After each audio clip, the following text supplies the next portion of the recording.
Hello. Yeah, I got this bottle of pills. Look at this thing. Damn bottle of pills is bigger than my dick. What the hell? It's a Gabapentin. Anyways, I took one of them. I don't like it. It's 300 milligrams. And they're like, well, 300 milligrams don't work. We'll up it to 600 milligrams. We can up it as high as, I think they said 1200 or something like that. It's like, this is not for me. This is not for me. I want to have a clear head, and I do not feel clear headed at all. It's like I got a bad buzz. Like a buzz I'm not enjoying. I don't like it. And I don't have my fancy new microphone set up because I have to reattach it. But I do have this book, which I was practicing reading earlier today, and I am going to read. I actually read half of it already, trying to make an audiobook, so I'm sort of familiar with the material, so I thought I'd start out with that one. It's just I didn't like the sound quality I was getting, and I didn't like the way it sounded. But I got that fancy Blue Yeti microphone, which is over there on the chair, because it tore loose. I had it situated back here, clamped on the bed, and that way I can get comfortable in bed and be relaxed. They have some weird phrase nowadays that has something to do with alpha waves. That's like ASMR. And a couple of people have told me I have an ASMR voice. And I was like, well, okay, I can probably manage that then. And I get that microphone situated. And then I can, while I got the camera running, I can point the computer away from me and just like show the cover of the book like close up. So I can see the dude's face or whatever.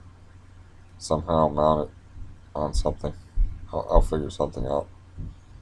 And it's one of my favorite books. And read that. But no, Gabapentin.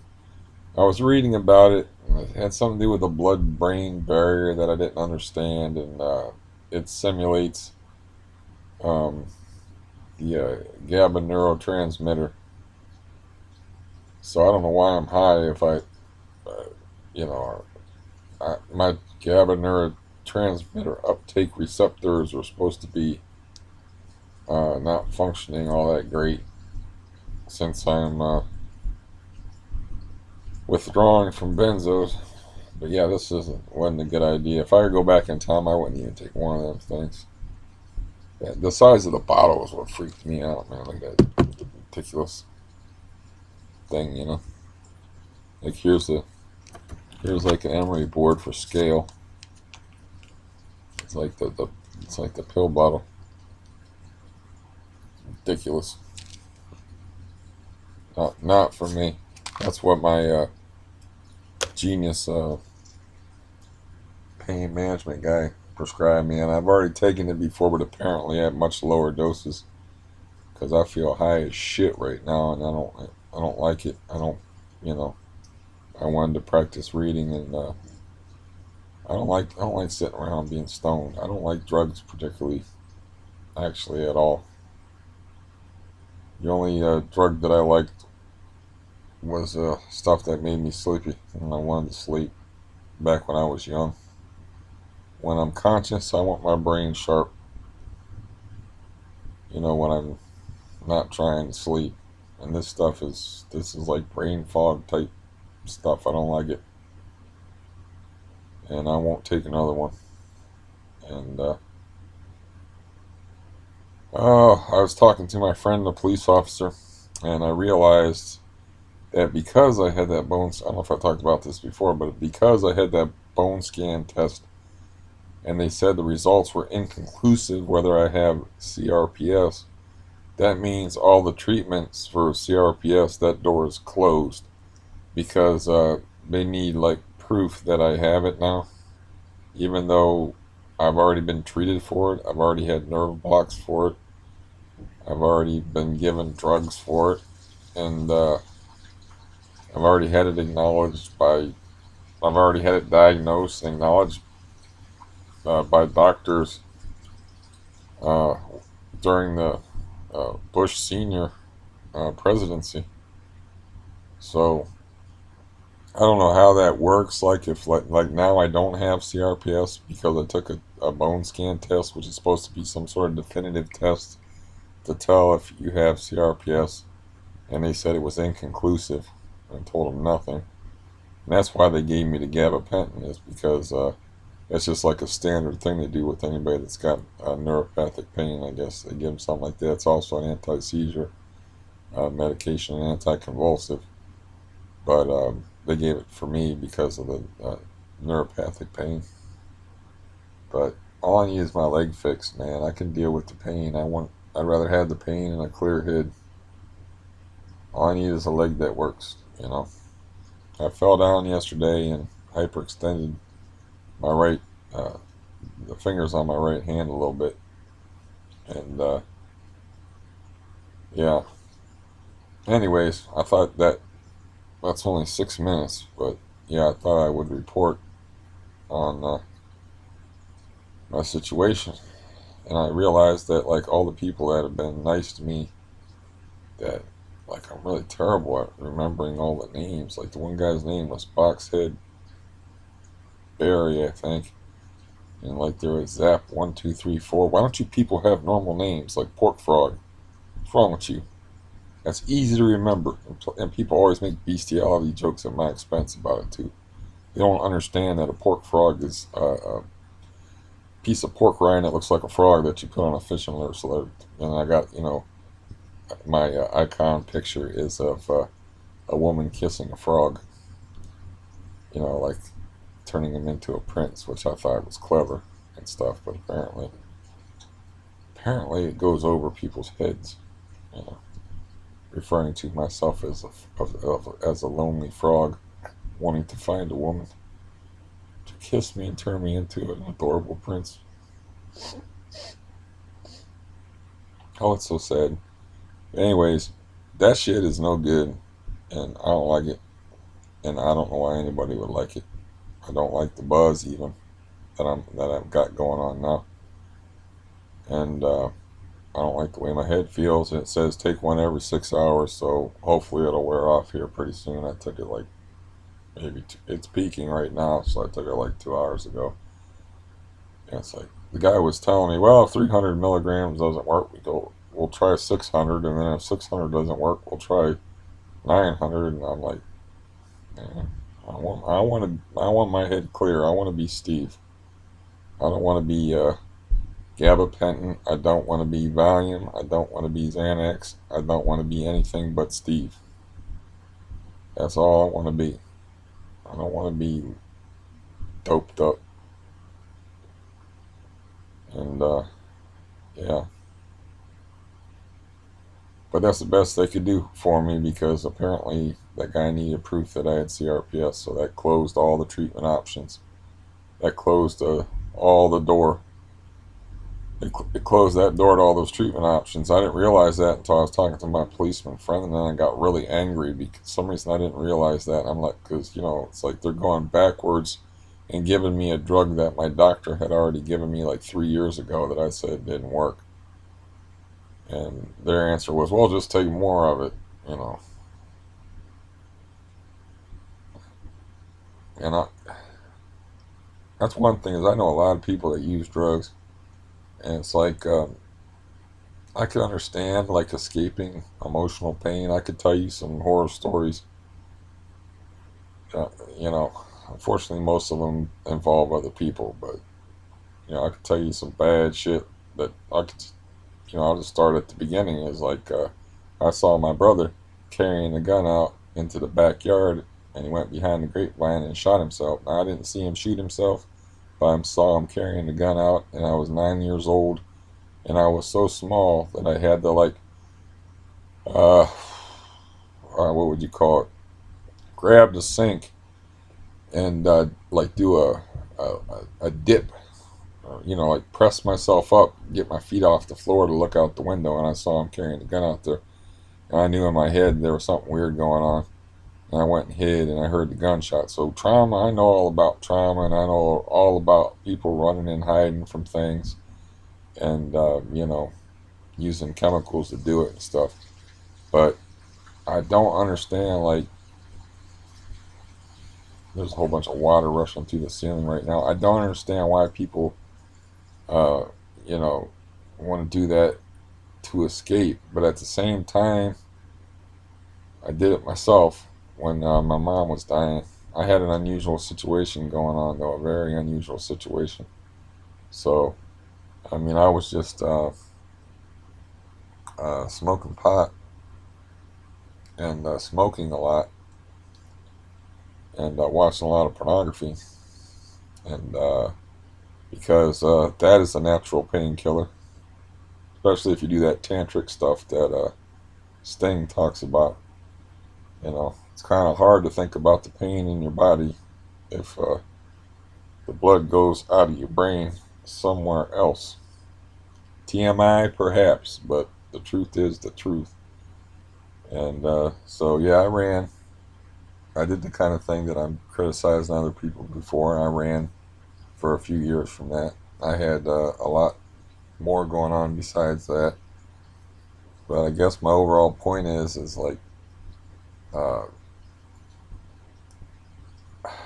there's nothing like being sober and being at peace with yourself if you can figure that out. You know, you wake up in the morning and not have to worry about I have to do take this or I have to take that. And the Xanax thing wasn't when that started. That wasn't like just a complete accident. That was just somebody that had some pills, and I said I was having trouble sleeping, and it started like I don't know around 2015, sometime around there when my mom died. My mom and my dad died in the same year, and I don't know if you can hear all that water rushing, but it's very loud, and that hole in that drywall really needs fixed. It's absurd, and yeah, it's ridiculous. But anyways, yeah, shouldn't even be talking on here all stoned from this Gabapentin stuff. That I made somebody laugh like back in the day. That was a nurse or something because I referred to medications as drugs because it's all just drugs to me, you know. And the drugs is something you get off the street, or drugs is something that you buy off of a shady gym over on the corner of Fifth and Elm. You know, so well, is it time for my drugs yet? You know, I remember this nurse laughing about it, and I said, look, it's all drugs to me. And that's what I feel like right now. And yeah, this stuff's not for me. I don't like it. And I still feel neuropathic pain anyways. But now my head is too fucked up to do anything useful. So what fun is that? What fun is it? You know, I understand like emotional pain like I was talking about, but what fun is it to just sit around and let that time go by? When I think about all the stuff that I could have learned and that I could have done. Not that I haven't done some stuff and learned some stuff, but I spent a lot of time high and stupid and wasting time. And what could I have done in with that time? Now this is all old man talk, you know. But when you're young, it's different because when you're young, it's all just a concept, you know. Especially if you're young and healthy, it's like the whole idea of limited time, of impending illness, and death, and all that stuff. That's stuff that happens to somebody else when you're young and healthy. It's like that's not going to happen to me. Not the kid. Hell, not the kid. That ain't going to happen to me. But I'm going to risk singing you a piece of a song that I've been trying to learn. It's by a guy named Boyd Rivers, and it goes something like this. Um, you got to take sick and die one of these days. Oh, you got to take sick and die one of these days. All the medicine you can buy and all the doctors you can hire. You got to take sick and die one of these days. And anyways, that's the beginning of it. It should be sung in a. I got a deeper voice, and my voice is still shit from not sleeping. It was shit when I was practicing reading, but that doesn't matter when you're practicing it. You're just getting familiar with the words and the cadence and which phrases go with which thing and stuff like that. But yeah, I'm kind of oddly excited about doing that. So I was like, oh, I read really good today. My voice is just crap. If I can, maybe I'll read up on it and figure out how to take care of my voice. Like maybe some honey and lemon tea, you know. Or maybe I'll be like one of them freaky singers like Whitney Houston. No, it was Celine Dion, I think, that said that she wouldn't talk to anybody like 2 days before she had to perform. She just wouldn't talk. She's saving her voice. Maybe that's it. I talk too much, which I would definitely be willing to accept as a possibility. But uh, yeah, uh, I don't like this. Yeah, I don't like it, and I don't even know what the hell I was talking about. But I would like to. It's just something. I guess it's just the privilege of being young. Is that feeling of immortality and invulnerability. I think it's some of the crazy shit that I did when I was young, like walking around all hours of the night in bad neighborhoods, man. Bad neighborhoods with crazy people in there and just not caring. If I wanted to take a walk at 2 or 3 in the morning, I took a walk at 2 or 3 in the morning in rough neighborhoods. I'm not talking like Detroit, Chicago rough, but well, I might as well name the city since I don't live there no more. But Canton, Ohio. Canton, Ohio per capita at the time that I was living in it, per capita now, because it's not a gigantic city, it was rated the sixth worst crime city in the United States. And I know this because my friend the cop was a cop there, and he's the one that told me that. He said this little town of Canton is a rough place. The home of the Football Hall of Fame. The home of the Football Hall of Fame is the home to a lot of other types of people too. And I still remember weird things like going out of my house and I'm just trying to feed my cat on the porch and somebody's trying to buy drugs off me and I'm like, I got like a tin of cat food and I'm like, dude, I am just out here, putting some cat food on my porch. And he was asking me if I was holding. I didn't even know what the fuck he was talking about. I'm like, holding what? I said, and then it clicked in that the guy, I just popped my head out the door for 2 seconds and the dude's, wanting to buy drugs off me. And I accidentally made friends with a crackhead that one time because I was smoking marijuana at the time. And me being a gentle, gregarious soul, I had like a tin of change by the door. And this dude knocks on my door I never seen before. And he's like, man, did you have 45 cents so I can buy a beer? Like that. I just thought it was funny as hell because I was high. And I said, yeah, I got 45 cents. And I just reached in this like little tin of change that I had that was actually sitting by the door for whatever reason. And I was like, here you go, man. I just gave him a whole handful of change. I didn't get rid of that dude for 6 years. It took 6 years for me to get rid of that guy. That guy was a crackhead. He would come back and try. He's the guy that tried to sell me OJ shoes. He tried to sell me Bruno Malley's, and they were like size 8 or size 9. And he stole them off of somebody, and they were like Italian leather, whatever. They're OJ shoes. They're the ones that proved he was guilty in the civil trial case because his pair was a very rare pair of shoes, and they were his size. But I was like, dude, what is the chances of those shoes? First of all, me wanting those shoes, and second of all, them actually being my size. I was like, you're off by about 4 sizes, man. I'm a size 12. Like those got to be an 8 or a 9. And he goes, yeah, but they're nice shoes. What the hell am I gonna do with them? So yeah, that's crackhead logic for you. And he's the guy that he sold me his wife's VCR back in the VCR days, and his wife showed up and repossessed it. And I was like, "Can you describe said VCR?" And she's like, "I can describe the police that I'm gonna send here." I'm like, "Okay, okay," you know. I got the VCR and gave it to her, and I was out like $40 or whatever I paid for the guy. Guy stole his wife's VCR to pay for his habit. So yeah, I didn't get rid just because I on a whim I just was smoking weed and just gave that guy a handful of change. He showed up there with a scary dude, and I was glad I had the door locked. But he understood me. He was like, when I say no, it's no.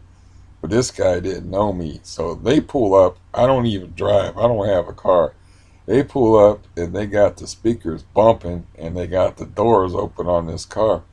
And they were like, "Man, we got the boss speakers." I was like, man, we can sell you this stuff. We'll sell you this stuff cheap. And I'm like, dude, I don't want that. And the one guy was like, his eyes were all crazy and shit. And he was like, "Man, you don't understand, man. Listen to that." And he's getting all in my face. The other guy was like grabbing him by the arm and said, "The man says no. When the man says no, it means no." You know. And then I made a point earlier on in my relationship with said crackhead of saying, "Look, man, this building's owned by a policeman, and I know your name because I talked to your wife." So I don't remember the guy's name off the top of my head, but I was like, "I know your name. The building's owned by a cop." So like, you know, he brought this guy there. That man, I was glad the screen door was locked because that dude was scary as hell. And so yeah, that I lived in some bad places and dealt with some bad people. And when I was young, I didn't care, man. I did not care. And it's like I wasn't like anybody looking for a fight or a pugnacious guy, but I had some circumstances where I had to either back people down or get back down. I remember like I don't know if I told this story before, but I'm just riding on a bicycle, minding my own business, and I'm riding on the road, and like uh, four people in a convertible pull up beside me, and they just start yelling shit at me. And you know, it's just a detail of the story, but they are of a darker shade than me. And I'm like, man, fuck these guys. So I take a bicycle, I pull out in front of their convertible deliberately, and get in a left-hand turn lane just to say fuck you. And this guy gets out and he's got a 40 in his hand. He's not a very big dude, but he comes up to me and he's like, "What the fuck is wrong with you, man? You ride a bicycle on the sidewalk. What are you doing riding a bicycle on the street?" You know? He's carrying on, and I'm looking at him, but I'm more than looking at him. I'm looking behind him, and there's a guy coming out of the convertible that's about my size, and there's two other guys in the car that look interested in the situation too. So I just let the guy run at the mouth, the little shrimpy dude with the 40, and I just like, "The light's turning green, dude. I'll be out of your way in a minute." And there was an alley there that led off of that intersection that was one way, and I deliberately went the wrong way on a one-way street because I was like, "Man, I'm not sure I'm getting out of this in one piece." Because these guys are high, drunk, and crazy, and they were bothering me, and it pissed me off because you're not allowed to ride a bike on the sidewalk. First of all, that's illegal. You're not allowed to do that. I mean, the cops tolerate it, but you literally have to ride a bicycle on the side of the street. It's the rules. And they were sitting there yelling at me in a convertible, and I'm like, "Man, fuck you." I pulled in front of them. I sped up a little bit as we went up to the intersection. I pulled in front of them and pulled in the left-hand turn lane. And that guy blocked traffic, man. He swung open the doors, and the people that were in the right lane, they couldn't get past the car, so it was showtime, man. They stopped traffic, and it was a whole thing.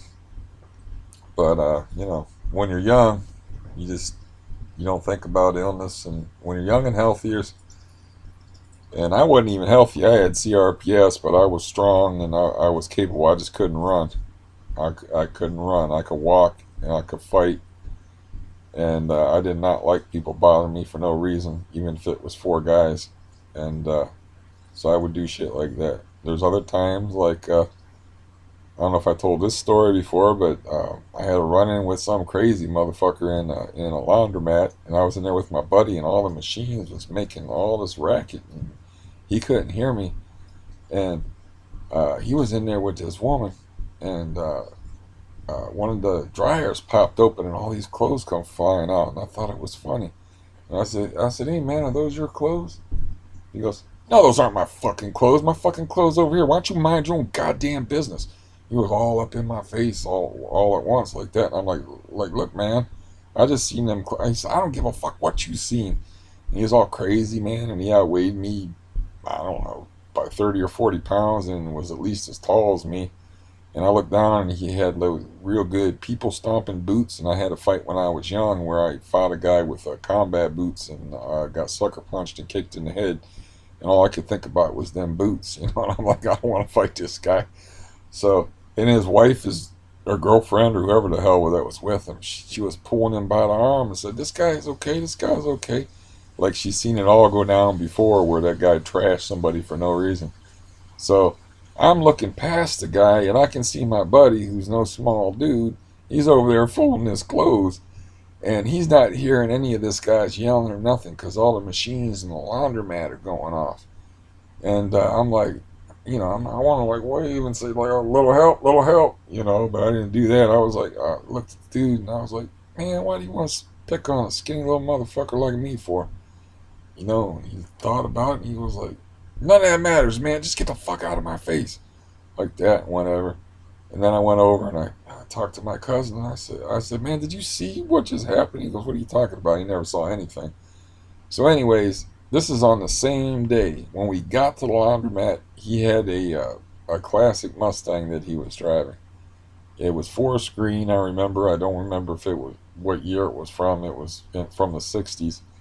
But anyways, um, again, people of a darker shade than me, they pulled up and they were like, hey man, nice ride and stuff. And the guy that was with me, that it was his car, was like, yeah, thanks, and all this shit and stuff. I'm smiling and I'm being pleasant, but I locked the car door. Now, why did I lock the car door? Is because my dad, who was a very harsh person, would yell at me if I didn't lock the car door. It had nothing to do with them being a darker shade than me, but that is the way they took it. So, because I locked the door in front of them, it offended these four guys. Again, why is it always four guys? But it offended these four guys, right? So later on in the evening, while this is the same day that the dude with the boots was threatening to kill me. Later on, my cousin goes out of the laundromat because he's a heavy smoker and to get a cigarette, and all four of them dudes are sitting on his car, literally sitting on the hood of his car, and this is what they told him word for word. They said, you tell that other white boy if we want to get in this car, we'll just flip it over. All because I locked the car door, which, why would you not lock a car door? Why would you just leave your car door open? They just wanted to start some shit. And my cousin like come in and he yelled at me for it. And he said, man, you don't ever do that. And I said, I always lock the car door when you get out. Why wouldn't you lock your car when you get out of a car? And you go someplace and you leave it alone. Don't you have shit in your car that you don't want stolen? It's like it's got nothing to do with them guys in particular, you know, but they just want to start some shit. They're out there actually sitting on his car waiting for him to come out. So needless to say, we never went back to that laundromat ever again.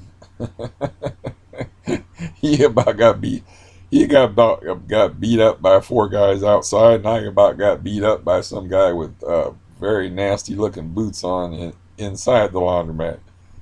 So yeah, the name of the place was Lemons. I remember that the name of the laundromat was Lemons Laundromat, and that was actually part of the beat that my cop friend worked for years and years. He goes, yeah, man, that's not a part of town you want to play around in. He said, there's some bad people there.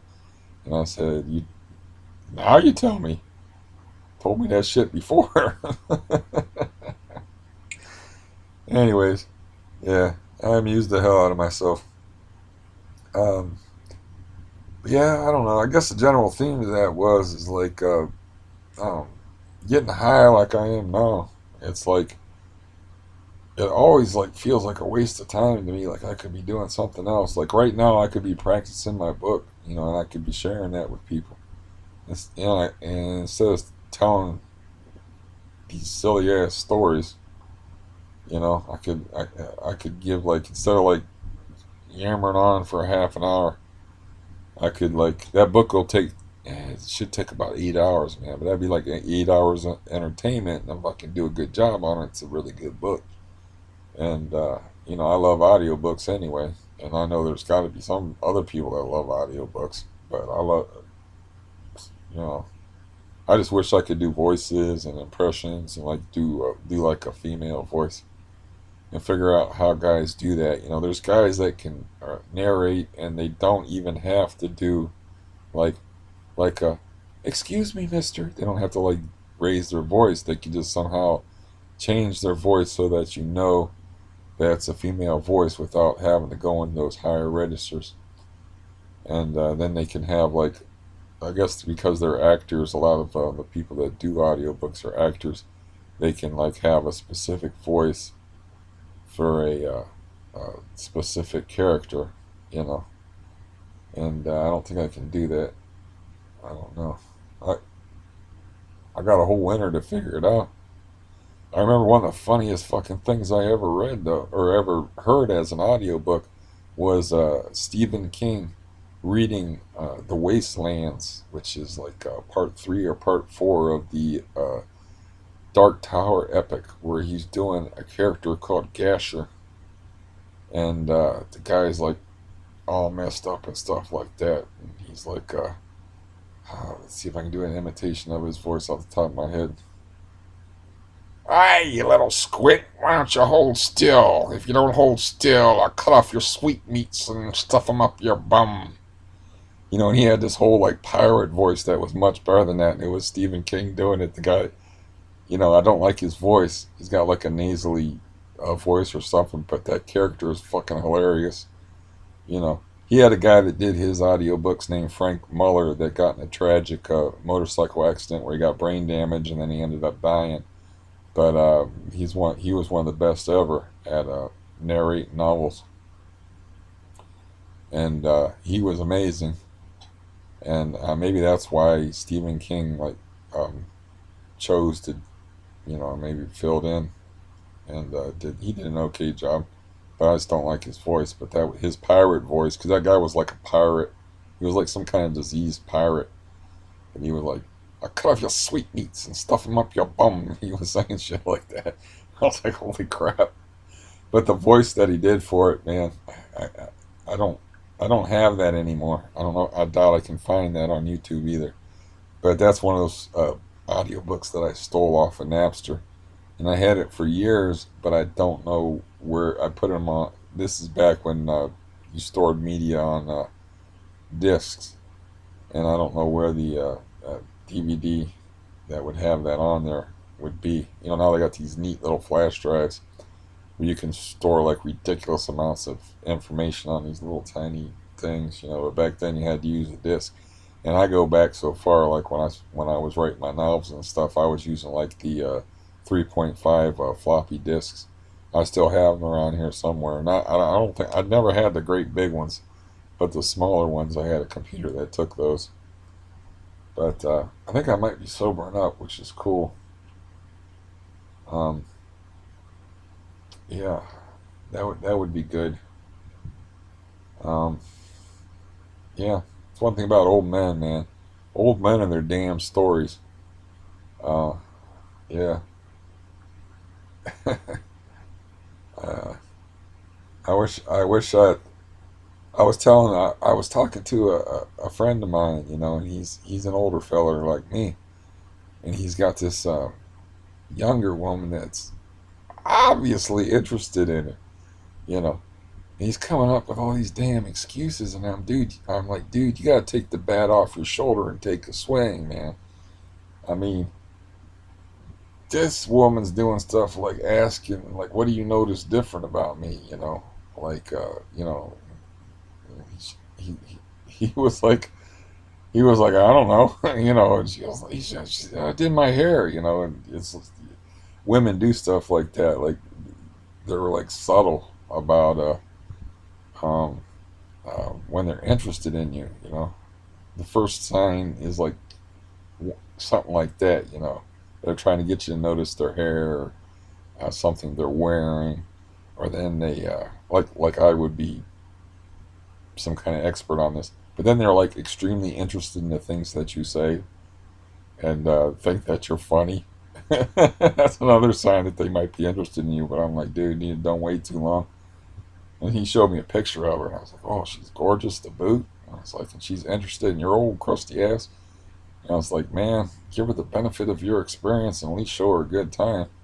What the hell, man? You ain't getting no younger, and you ain't gonna get no prettier. So, yeah. Then I remembered, like, we traded stories about the least subtle that, because I was talking about the subtleties involved. Like, a guy, will literally just go up. Like, my move was really retarded, which I would just go up to a woman and say, man, I find you attractive. I had no game at all. I was just stupid, you know. I was just like dead honest, you know. Saying basically saying, yeah, I would like to climb, or like Norm Macdonald would say, I would like to lie on top of you for a brief time. I would just say, uh, I find you very attractive. I was like, that's not how you do it.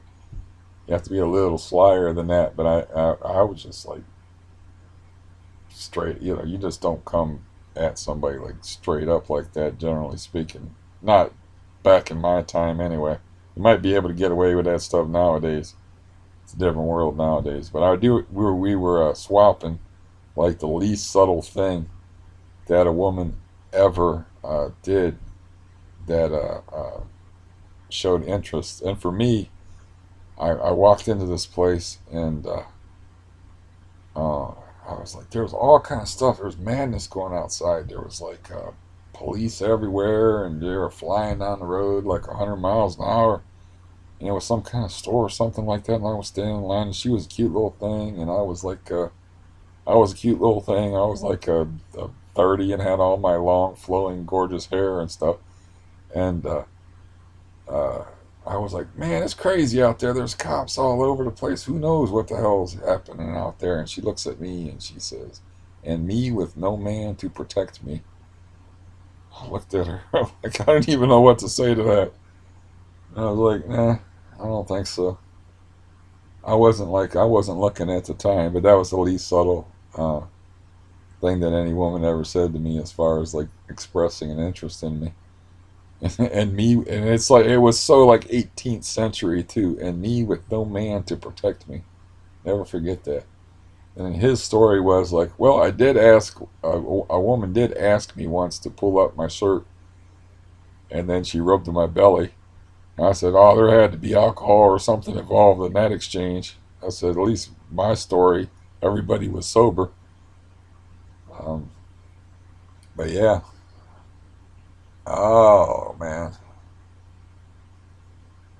well, I would just prefer to have a clear head. I do enjoy my stories, and the stupidity of existence in general, and my own limited, bizarre life experiences.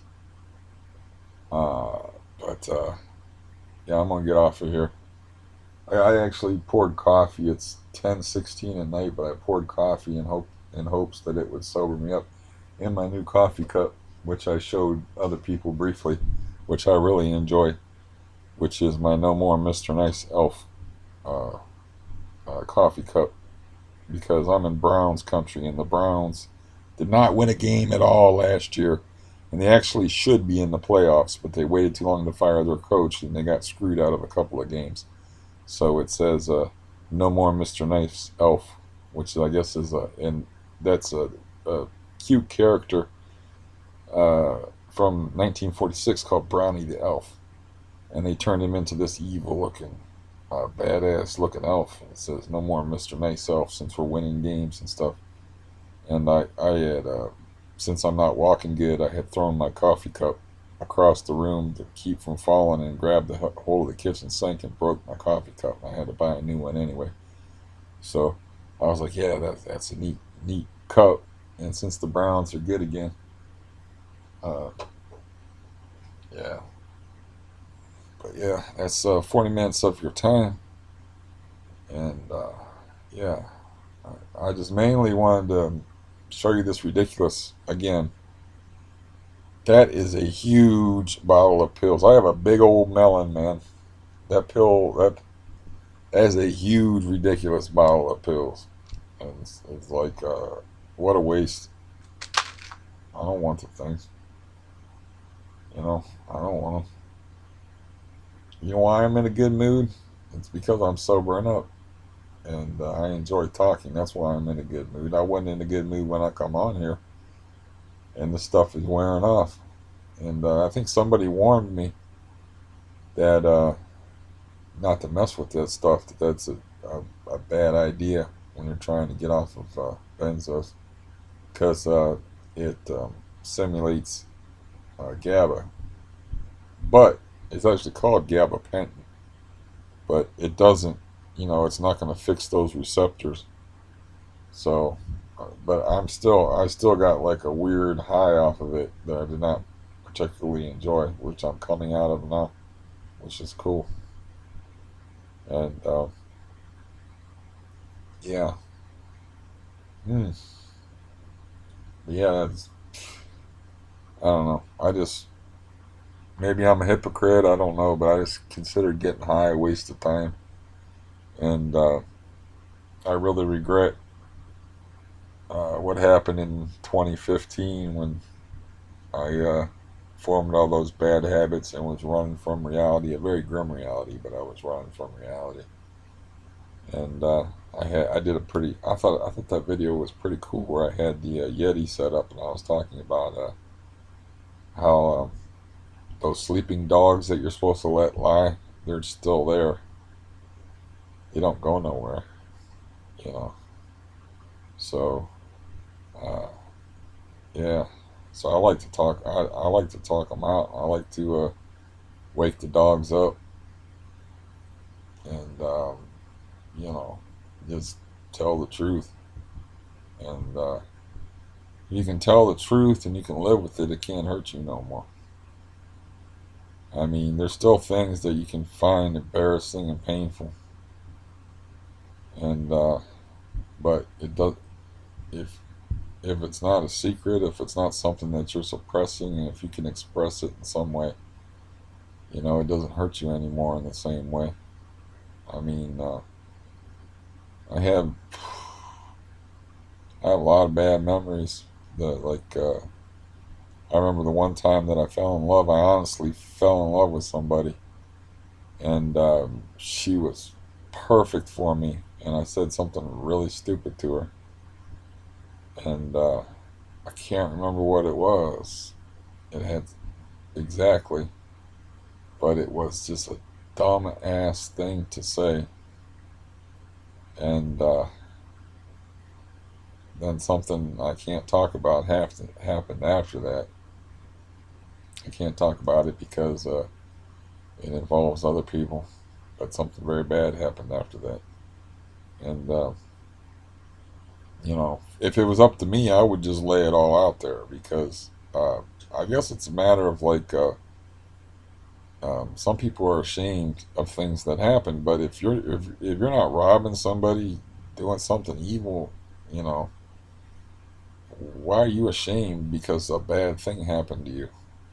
Why am I ashamed? Why would I be ashamed that I fell in love with a woman and then said something stupid to her, and then something bad happened that I can't talk about, and that I didn't do, that just ruined that, and then threw me into a ridiculous tailspin in 2003 to where my health went to shit, and then in 2004, uh, that's when my heart got shocked for the first time. I literally got my heart broken, like literally, because CRPS has stages, and I was in stage one, and I feel like that whole thing of what happened um, threw me into stage 2. And yeah, I think it's such a good story, you know, and I'm kind of like an odd character because like all that stuff, it just happened to somebody else, you know. I'm a different person now. But with other people, you know, they got shame and they got um, you know, they don't want that out there. So, but to me, it's just a story. It's just something that happened. It's nothing that they did. You know, the person that did the evil thing, they're dead. So, you know, it's like I'll talk about. Uh, I won't name him, but I'll talk about an uncle I had that put between 6 and 10 people in the ground and was a goddamn serial killer. And yeah, I mean, without naming any freaking names, I know people that were involved in the disposal of a body in the state of California. And one of the guys was not even willing, but the guy was a freaking maniac killer. And, you know, he went along not knowing what was going on. But what was going on is the guy had a guy rolled up in a carpet in the back of his trunk and they threw him off a cliff in California. And I know all this stuff is true. And I know it's not made up. And yeah, I could. I, this is bad, but this is like part of being on the drug, I guess. But well, when I was, I know these stories are true. For this is how I know that they're all true. Is I went. There was 2 girls in the neighborhood. One had black hair and one had reddish, like strawberry blonde type hair. Gorgeous. And I was like, I don't know, 16, 17 years old or something like that. And I had all heard all these stories about my father who's gone now, and you know, about things. And so I'm sniffing around this guy's daughter, and he knows damn well why I'm there, and he's probably used to it. You know, everybody's trying to. Them girls were beautiful, and he treated me like crap, man. His name was I I can't tell you his name. I keep his name secret, but it began with a D.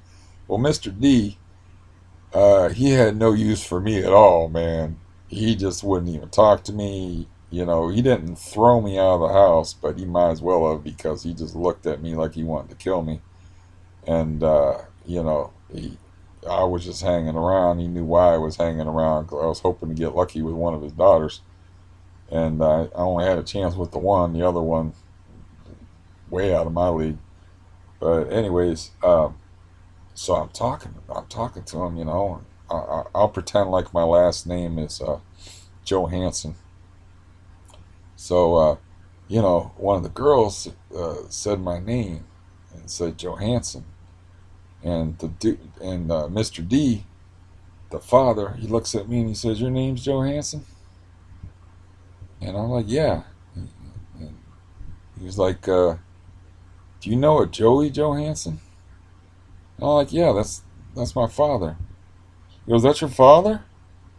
Oh man, oh, how you doing? Can I get you a Coca-Cola? We got some Pepsi too." He starts treating me real nice and stuff like that, you know. I can't figure this shit out because this guy wouldn't even talk to me before, but he finds out who my name is, or finds out who my father is, and he finds out my name, and he's all like lovey-dovey with me all of a sudden. And, you know, and I'm like, I don't understand this, you know. So I go and I talk to my dad, and I'm like, do you know this Mr. D guy? And he's like, what does he look like? And I described him, and he's like, I was like, yeah, he had black hair. He was kind of an Italian-looking dude, and he lives over in such and such. He goes, oh yeah, I know him. Yeah, he used to run with this motorcycle gang, and my brother one night was kicking the shit out of one of the members of his motorcycle gang. And I mean, literally kicking the shit out of him, had him down on the ground and already had him beat up and was just breaking his ribs and stuff. And then he tried to intervene, so I pulled a knife on him, and I stuck it in his stomach just to get his attention. I didn't make him bleed or anything like that. And I said, man, you take one more step toward what's going on out there, and I'm going to open you up like a ripe watermelon. And so I knew all, at that point, you know, my childhood fell away because I knew all the stuff that I had heard. I knew it was true because there was no faking that Mr. D's reaction, you know, where he suddenly he's nice to me, talking to me, offering me drinks, and all he wanted to do was get me the hell out of that house before. And once he found out who my dad was, everything changed because he was scared shitless of my father. Because my father, yeah, had a knife in his belly one night and was threatening to kill him, while another person was beating the living shit out of his friend and putting him in the hospital. So I don't know what that has to do with anything, or I don't know what the through line to that was, but yeah, that is the moment that I realized that I came from a little bit different situation than most people, you know, and that was my dad, and my dad used to keep me away from my uncles because my uncles was worse. And one of my uncles actually was a serial killer, and he's been dead for a while. But I talked to different people about it, and I was like, I heard that he killed like 4 people, and somebody laughed and they said, yeah, try maybe between 6 and 10. It's a lot more than four. I was like, and he wasn't like a serial killer like, you know, your traditional serial killer where they have some kind of psychological or pathological need. He would just get in a fight and not stop himself until the guy was dead.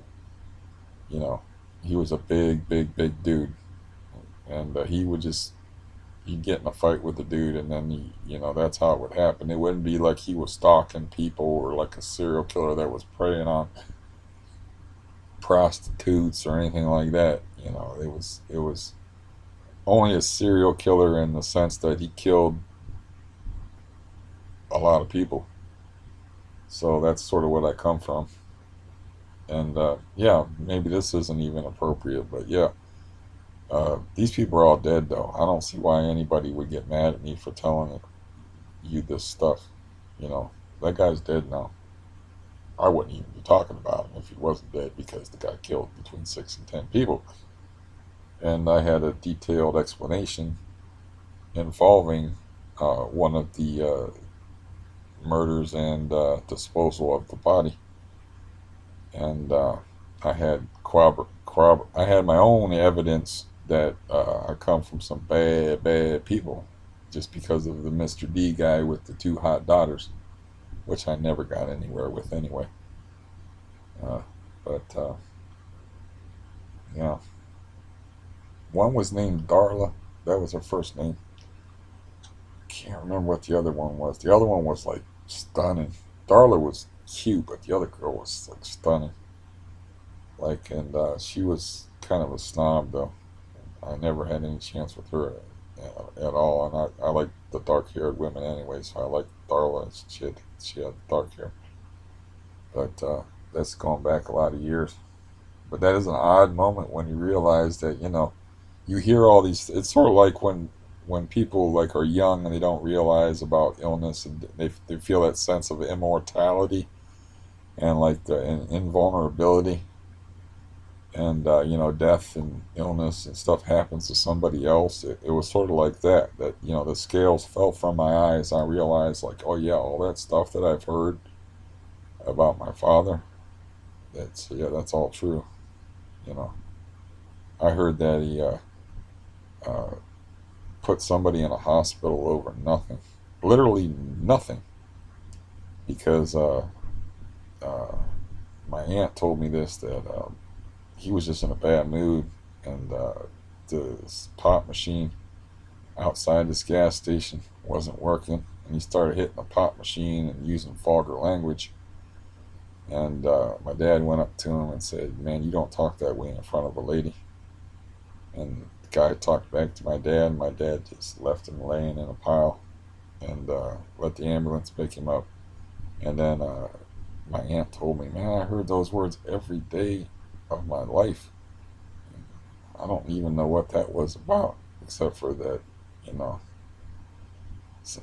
he just wanted to blow off some steam on somebody. So yeah, I don't know if I can get in trouble for talking about this stuff with my family or whatever, but this is nothing that anybody did that's alive. These people are gone now. And, but people are so weird about that stuff. Like, I'm sure that if anybody picks up on watching me in the family and these videos talking about this stuff, man, there'll be a fallout for it. But I'm all about the truth, man. I don't believe in letting them sleeping dogs lie in most cases. Wake them up, man. Wake them dogs up, scratch their ears, let them breathe, let them be what they are. I've accepted that that's where I come from, and that's what I grew up around. I used to watch my brother come home and take frozen peas out of the refrigerator and put them on his hands because his hands were all swollen up from bar fights. He was very good at that, apparently. But I remember my dad used to say, yeah, he was very good at that, but the people in the bar also knew that I was there. And so was Mr. Serial Killer guy and this other guy. They used to be a leg breaker for a bookie. And so they weren't too interested in winning no fight with them anyway. Because it could be a lot worse than an ass beating. Could end up in the ground. So, yeah. He's still alive, though, the brother that I'm talking about. But, yeah, he used to get in fights all the time. He taught me how to box. How I graduated my boxing lessons from him, because we were poor, so we didn't have any real boxing gloves. So we would just take these small pillows and wrap them around our hands. We'd fight and stuff like that. And the way I graduated my boxing lessons with him is I learned how to feint and throw. Feint one way, get the guy to lean the other way, and then come with the right. And I split his lip, and he had blood going down his face. And he was like, he looked at the blood, and he looked at me, and I saw the temper in his eyes, and he said, that was a pretty good punch. I think we're done now. It's the last time I ever boxed him. I didn't want to box him no more after that. I don't like the look that I saw in his eyes, but he did the Bruce Lee thing, man. He was like, he didn't taste it like Bruce Lee. He just looked at it and realized that I made him bleed. And, I was, 15 years old, and he was 30, something like that. But he was teaching me how to box, and I figured out how to feint and get him to lean one way and drop his guard and then throw the punch instead of just telegraphing the punches. I figured that shit out at his expense, and I split his lip. And he was like, graduation day. So yeah, that's the kind of thing. Kind of thing you remember. Not your usual childhood upbringing, I guess. Uh, Growing up around all that, and worse, that I can't talk about. But yeah, I don't understand the whole shame thing, man. It's like, why would people be ashamed of people that they know? And is it wrong for me to tell the truth about these people? And, I'm not lying, I'm telling you the truth. But some people are ashamed of the truth even if they didn't do nothing bad. I don't understand that. You should only be ashamed of the things that you do and the things that you do not do. You should only be ashamed of the wrong that you do to people and the opportunities that you missed, where you could have helped people, where you were selfish. And I just helped you kill an hour if you listen to this whole damn thing. So, yeah, sometimes, um, when I was going through withdrawal, I still am, but when it was really bad, I would watch people's videos, so maybe I'm useful in that regard, and I'd be happy to be useful. And I don't, maybe I'm boring, maybe I'm not, I don't know. I've been told both things. I cannot see your face to see if you're interested, because you can always tell when you're talking to somebody if you have their attention or not. But right now, I can't see you. You can only see me. So I don't know if this was interesting to you or not, but I am drawing it to a close. And like I said, the only reason I got on here is because I got a damn bottle of pills bigger than my dick. I don't even fucking know what to do with them damn things. And they're supposed to be non-narcotic, you know, but people can get addicted to anything. So, but they're supposed to be non-narcotic. I don't know if they're not Schedule 4. I was going to look them up and learn more about them and see if they're, you know, anywhere on the schedule where they have drugs listed or not. Nowadays, when I pick up my alprazolam script, which I picked up my last one, but you know, I'm not getting any more Xanax from that doctor. That's for sure. It's Valium here on out for me. But anyways, they got make you sign forms now for these Schedule 4 substances, and my cop friend told me that it goes into a police database. You know, if that's useful information to anybody. But he said, especially in if you get them out of the ER, it goes right to the police department. You know, because I was telling him how I had two scripts. That I had a script for Xanax and I had a script for Valium to get off of Xanax. And I said I thought I was being clever because I was using the one script from one doctor and filling it at one drugstore and taking a script from a completely different doctor and a completely different type of doctor and filling it at a completely different store. And he said, you know, the impression he gave me, he said, it doesn't matter where you fill that stuff out. If it's a Schedule 4 substance, it goes into a police database. And they keep track of that stuff. So maybe that's a useful piece of information for people. But I have plenty of both. I have plenty Xanax and plenty Gabapentin, which I don't need and do not ever intend to take again. But I have plenty of Xanax and I have plenty of Valium, and you know, my sleep is still disturbed somehow from taking less Xanax, and I still sleep at weird hours. But I was awake all day today, and I went to the uh, drugstore to pick up that giant bottle of pills, and I couldn't get off the bike. I'm riding my electric bike, and my leg is so bad I can't get off the bike. And I'm like, "Come on, you fucking bitch!" Talking to my leg, and this woman walks by, and she starts walking faster. I didn't say, "I'm not talking about you, honey. I'm talking about my leg," but I literally like, "Come on, you fucking bitch!" Because I'm trying to. I can't afford to fall down, especially on concrete, and I'm trying to lift my leg over the back of this bike, and I keep catching my leg on the battery pack on this electric bike, and I can't get my leg off of this bike, and I gotta stand on my bad leg to do it, and if I fall down, I'm hitting concrete, and a 100-pound bike's landing on top of me, which frankly, right now, I don't need. So yeah, that was kind of funny. But then I went and sat in a drugstore, and somebody was reading a book, you know, and the book was called Encyclopedia Paranoiaca. And there was this other kid sitting there, and it's the day after Christmas, so everybody is in there to fill their scripts. But I was like, they were like, it's gonna be a while, man. Everybody's in here because it's the day after Christmas.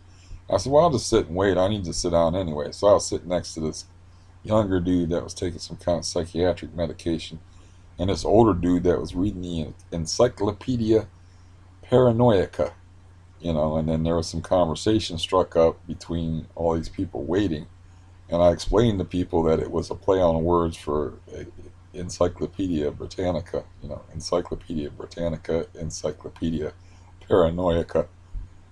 But then we started talking about, you know, various things that people do when they're paranoid, and I like to talk to people. You know, I make people uncomfortable in person. I just have that knack of alienating people in person. I'm really good at it. You know, people don't know what to make of me, or I'm large and odd looking. I don't know what the deal is, but you know, so I'm usually just quiet.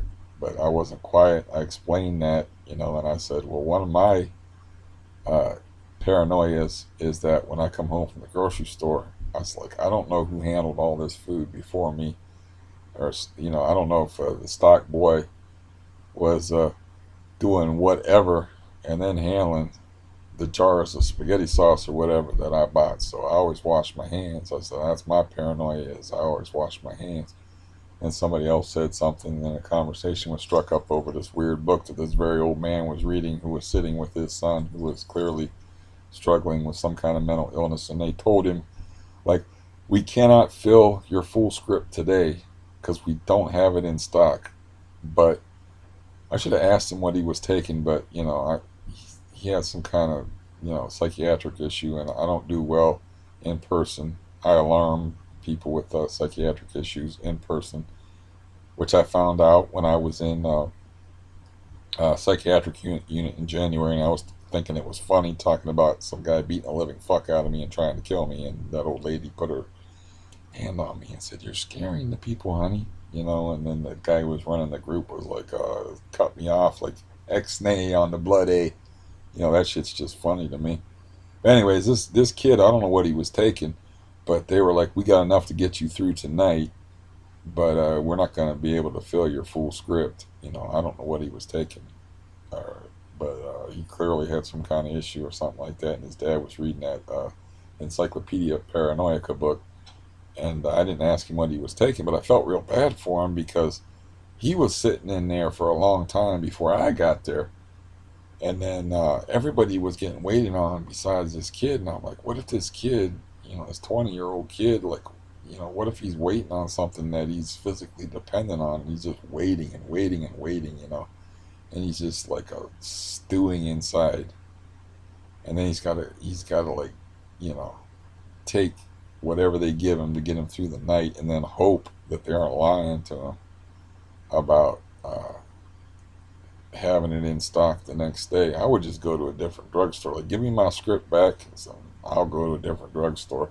But he sat there, and he was still in there when I left, and I was in there for 35 to 40 minutes waiting.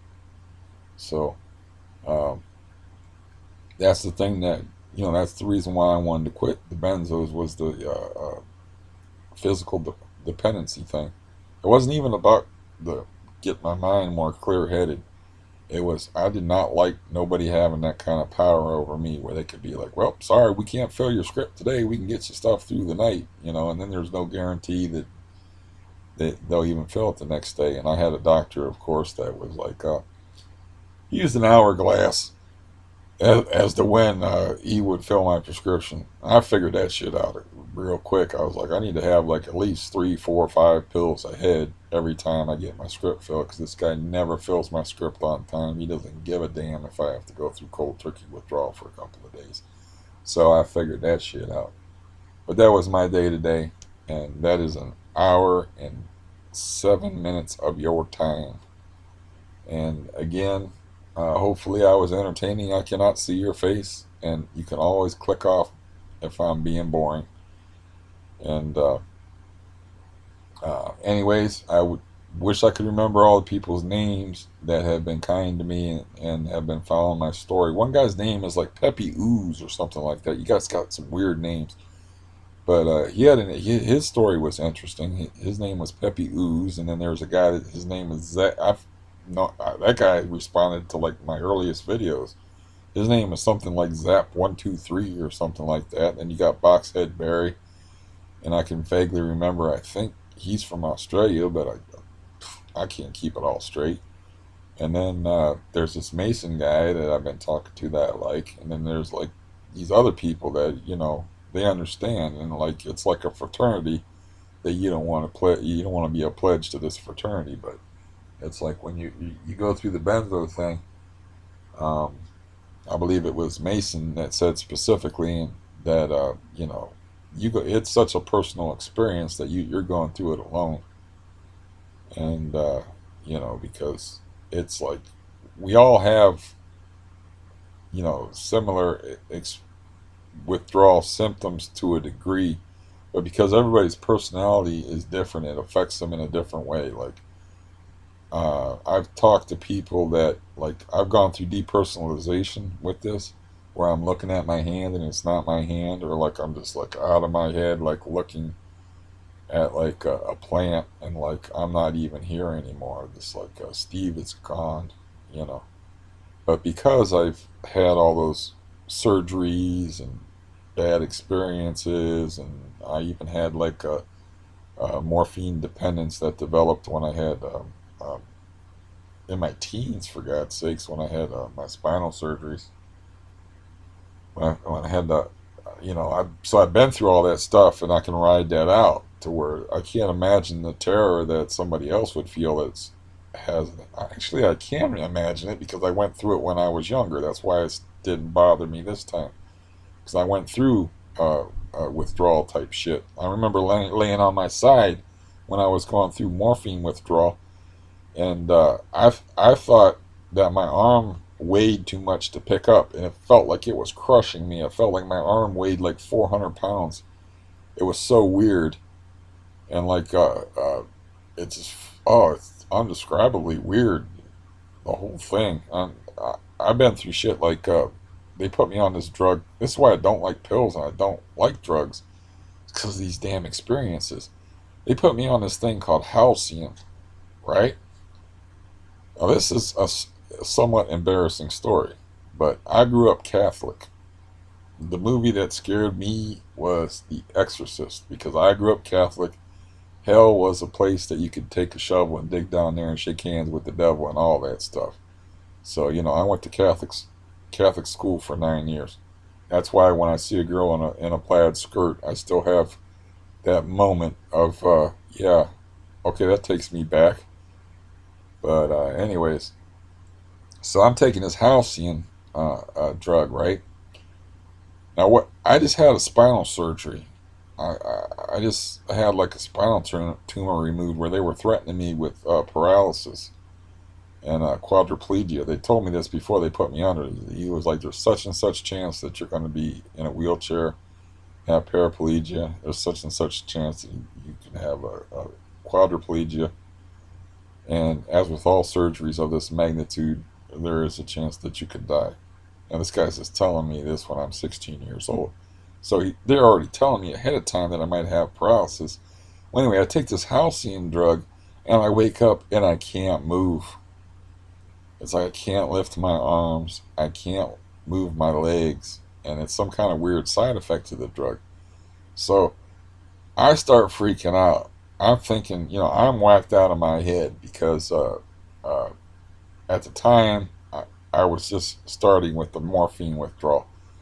So having seen The Exorcist, I start going, the power of Christ compels you, because I think I'm possessed. I think actually that a demon's got a hold of my body, and that's why I can't move. You know, so I feel like I was like, not only was I threatened with the paralysis, I didn't even think about that because I was already moving. I was like, it can't be paralysis. So I was already moving. I had the paralysis in the back of my head. I thought I was like possessed by the devil or something like that because I was fucked in the head from being on morphine for too long because they had me on morphine for days and days and days and days, way too long. And, I got on high doses and I got uh, physically dependent on it. And so I'm freaking out. I start shouting out, "The power of Christ compels you. The power of Christ compels you," like the scene out of The Exorcist. And there's some poor bastard in the bed next to me. He's ringing the nurse. And they come in there to calm me down and stuff. You know. And I talked to him about it the next day, and he goes, "Yeah, you were pretty freaked out." And I was like, "Hell yeah, I was freaked out." But they got me calmed down, and then I could move my arms and legs and stuff. And they explained to me that one of the side effects of the drug was like that you could feel temporarily paralyzed from it. It's like, why in the hell are you giving me a drug after a spinal surgery where I'm threatened with paralysis? That one of the potential rare side effects to it is a sense of paralysis.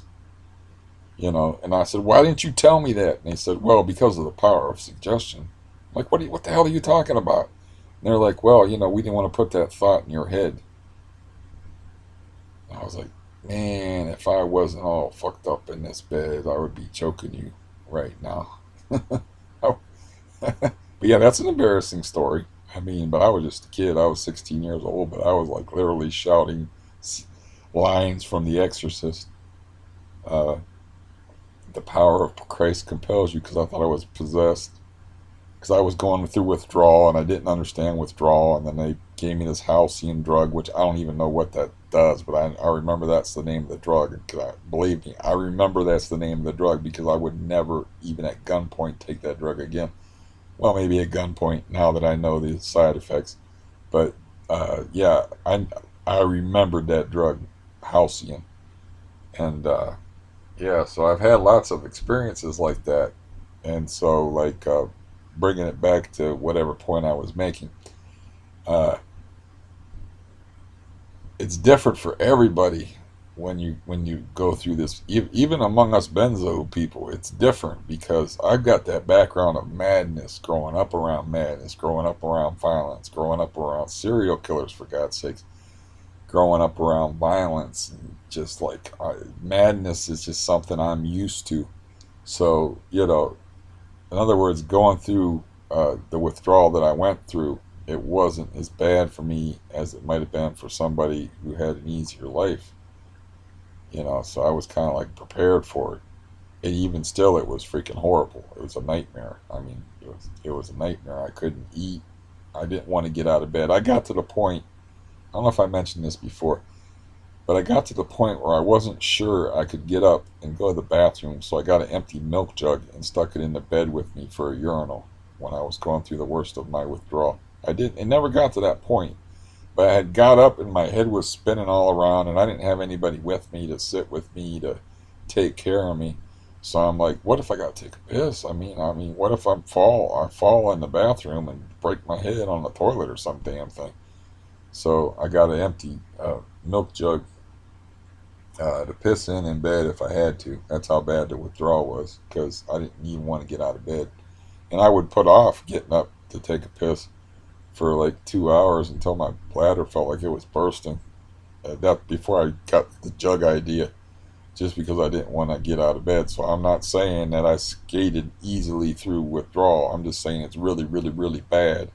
But I had a lot of bad experiences, and it's different for everybody what they go through. I know there's people that go through vertigo and seizures and uh, acus, some word that's it involves tremors, and you're talking about like higher doses. And it affects everybody different. So it's a real isolating, singular experience going through this, even among us, because everybody's experience with it is different due to us being different and having different backgrounds and different psychological makeups and stuff, and your body reacting different to it. But a lot of the symptoms are also similar, because I've heard almost everyone complain about stomach troubles and the seasickness feeling and the foggy brain and the extra aches and pains and the anxiety and worrying about your heart and all that stuff. It seems that some of those symptoms are like standard. You know, some people get to depersonalization. I heard one guy's story where he got it at work and had to go home from work. He was trying to work while going through withdrawal, and he just wasn't himself suddenly at work. And they're like, his boss sent him home. I think he had called him a cab or something and drove him home. I not quite remember the story, but I know like he had that happen to him at work, where he was just no longer himself. You know, so Josh Gordon, that's a name that's in the news lately. That's a football player, and he plays for the New England Patriots and was their best receiver this year. And he just quit football. And why did he quit football? Xanax. That's why he quit football. He's abused other substances, but ever since high school, he's been taking Xanax, and he's I don't know, 25 to 30-year-old dude. So it got a hold of him, and yeah, ruined his football career, at least temporarily. But that's a name that's in the news, and people think it's about weed, or they think No, it's about Xanax. He has a documentary where he claims he used other substances and stuff, but Xanax was kind of a constant in his life ever since high school. So, um, yeah. Well, yeah, this was relatively incoherent, and now my voice is really sore because I just prattled on for an hour and 20 minutes, and I think I'm done. And I'm not taking any more GABA. Fuck it. Gabapentin. I ain't taking no more of that crap. Um, so, yep. Something to look at. And like I said, I shouldn't be like, I used to tell myself, well, I'll make shorter videos, you know, trying to make them like 20 minutes, a half an hour. And I did that for a while. But I realized that if you don't have to watch these videos, nobody does. So why not? Why not talk? If I want to talk for an hour and 20 minutes, uh, why not? Because anybody can click off of it at any time. So what's the big deal? I felt like talking, and that's one thing about feeling your mortality is like I would just like to tell my whole story, but just because I think we're put on this earth to learn, you know, and experience being the best teacher and learning from other people's lives and stuff. And it's like all the stuff that I've been through, somebody should learn something from it. Somebody should benefit from it, right? Doesn't that make sense? I think it does. But yeah, I want to drink some more coffee out of my Browns mug and hope they beat the Ravens on Sunday. And I make no apologies for this one. This is an hour and 22 minutes. This is about the longest one of these I ever made. And it's all my doctor's fault for the 300 milligrams of gabapentin. But anyways, I'm going to concentrate on saving my voice and working on my audiobooks now with my fancy ass microphone.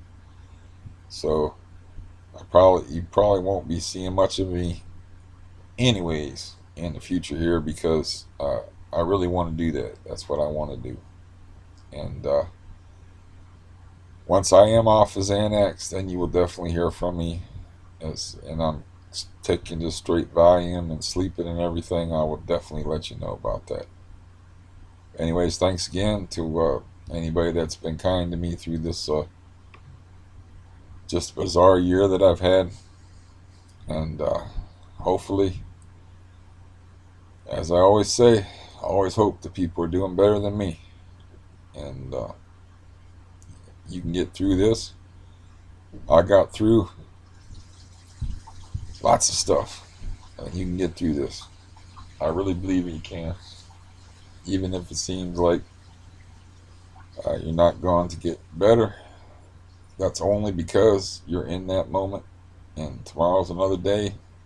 And right now, I am just throwing out a bunch of stupid platitudes that y'all probably heard before. And it's boring me.